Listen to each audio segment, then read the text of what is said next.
Hello fellow tankers, we are Team Supreme, and with this video we start a series of educational movies, dedicated to various aspects of the game. In the first movie we are gonna talk about some very basic things, which are, nevertheless, a foundation of a successful play. So, our today's topic: Random Battles, Playing Effective, Basic Level.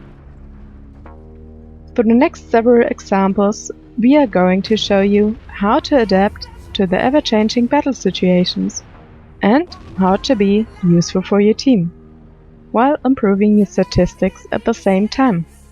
So, let's get the show on the road!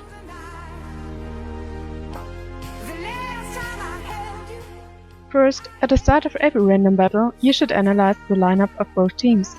Looking at the vehicles on both sides, ask yourself the following questions. How many arties are there, and how strong are they on a particular map?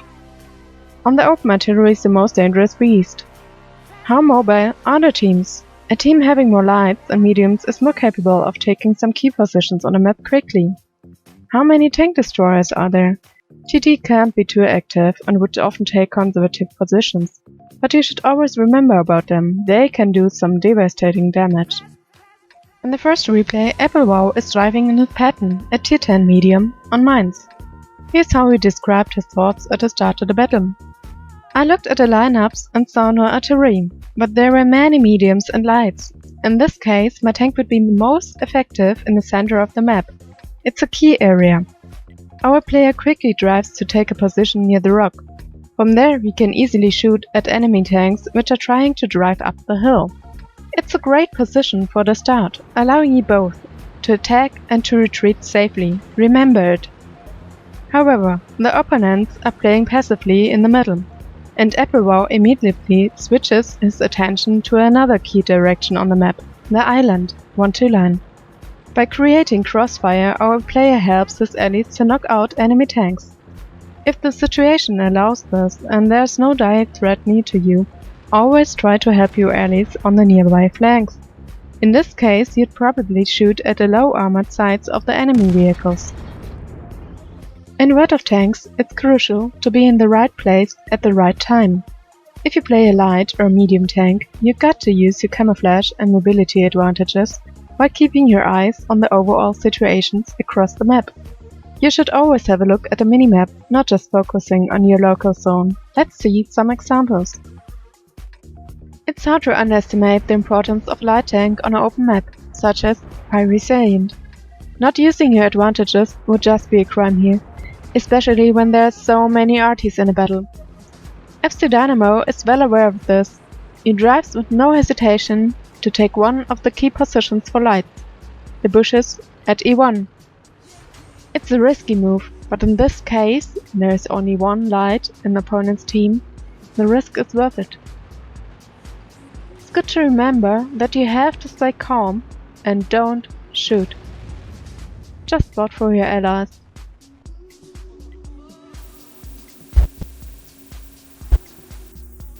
As you can see, the allied artillery doesn't waste time and is giving the spotted tanks a hard time. The opponents give up to do any aggressive moves on this flank and fall back. Let's use it. Dynamo moves forward, driving from bush to bush. His allied T-54 takes a sniping position and shoots at the spotted tanks. A clumsy Tortoise is on its way too, as well as the allies from another flank. In this final stage, you can open fire too and do some damage. This is a classic example of using light tank. Dynamo's contribution could be estimated by just looking at the battle results. 10k assisted damage. It's just ridiculous.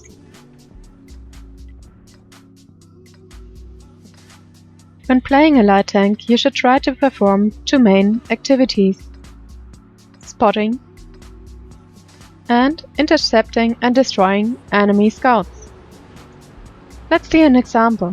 It's a battle at Fisherman's Bay and the team got each 3 light tanks. Dynamo goes at E6 at the start, another key position. From there, you can spot heavies going to the city and you can intercept enemy spotters.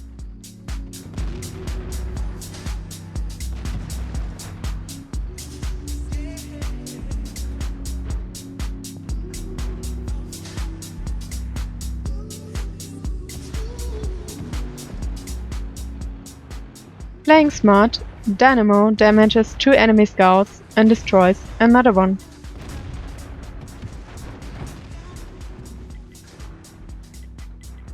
The opponents retreat from the mid of the map. This allows Dynamo to use his mobility and take a proper position to help almost everywhere.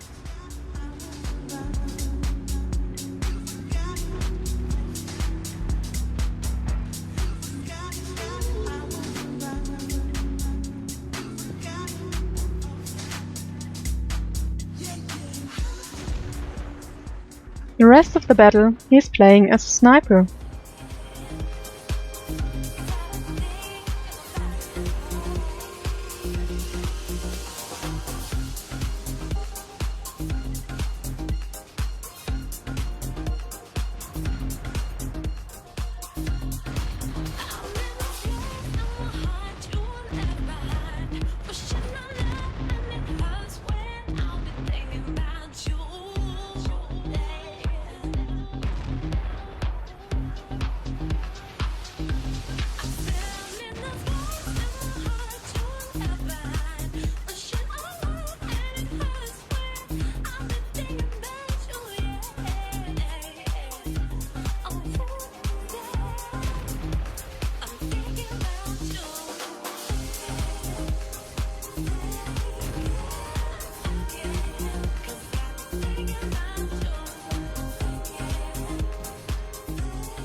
Another thing you should always remember is the cooperation with your allies, if those are not in your platoon. Just always keep an eye on your team's actions and try to get a maximum of what is possible in a particular situation. Here's an example. In this replay, you can see Shanish with his AMX 5100, a tier 8 French heavy tank. He takes a very useful position in C7, which allows him to crossfire enemy tanks in the middle of the map. This position is only good if your rear is secured from enemies in A8 and B8.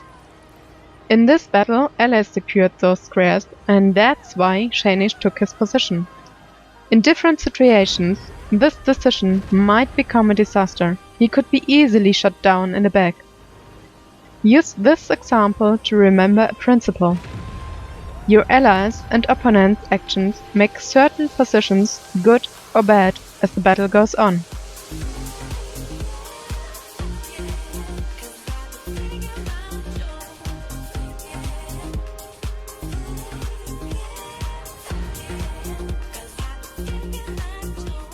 In the end, we'd like to show you an example of using HE shells. This team's hero is going to be Phoenix, one of the most experienced players in our team. Being near the enemy base at Karelia, he assumed to find enemy artillery soon. Let's see what he does.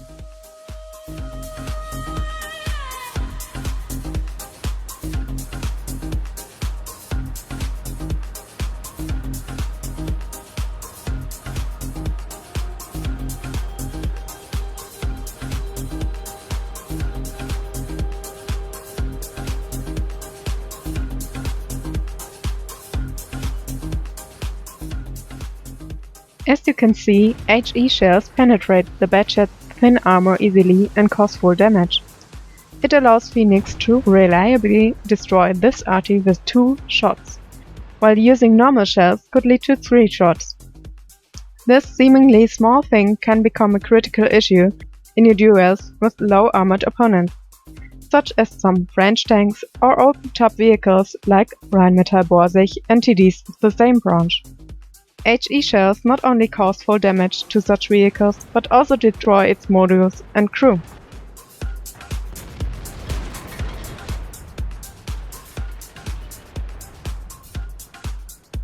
That's all for now. Thank you for watching. Please subscribe and follow us at our social media pages. Voiced by Sissy for Team Supreme.